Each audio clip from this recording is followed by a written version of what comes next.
ఆదామా నువ్వు ఎక్కడా అన్నాడు. దేవునికి కనబడతలేడు అన్నాడు. దేవునికి స్పష్టంగా ఆదాము ఏడుని కనబడతాడు. నేనున్న మన స్థితిలో, నేను పెట్టిన స్థితిలో నువ్వు లేవు. నేను ఎక్కడైతే పెట్టినానో, ఎలాగైతే ఉన్నామన్నా, ఏమైతే చేయమని వాళ్ళు లేవు కాబట్టి నువ్వు ఎక్కడున్నావు అని దేవుడు అడిగినాడు.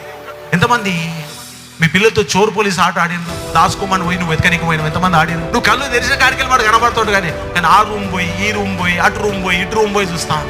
వాడేమనుకుంటే నేను కనబడతలేను అనుకుంటున్నాడు. వాడు నవ్వునే ఇక్కడ వరకు వినిపిస్తుంటుంది. And will be playing. నువ్వు వెతుకుతూ వాడిని అనుకోలేను అనుకో, వాళ్ళే బయటకు వస్తారు. Because is tired of playing. వాడు ఆట ఆడుతూ టైర్డ్ అయిపోయినాయి. ఇది బాగలేదు, ఎంత మా డాడీకి దొరకలేదు అనుకుంటాడో ఆయన బయటకు వస్తుంది డాడీ. కొన్నిసార్లు మన పాపంలో, మన అతిక్రమంలో, దోషంలో మనం ఏ ఆట అయితే లోకంలో నువ్వు ఆడుతున్నావు, హల్లెలూయా, ఏ ఆట అయితే నువ్వు ఆడుతున్నావో దేవుని సార్ నువ్వు కనబడుతున్నాను, ఆయనకి సమస్తం కనబడుతాను. But I say let him play for some time.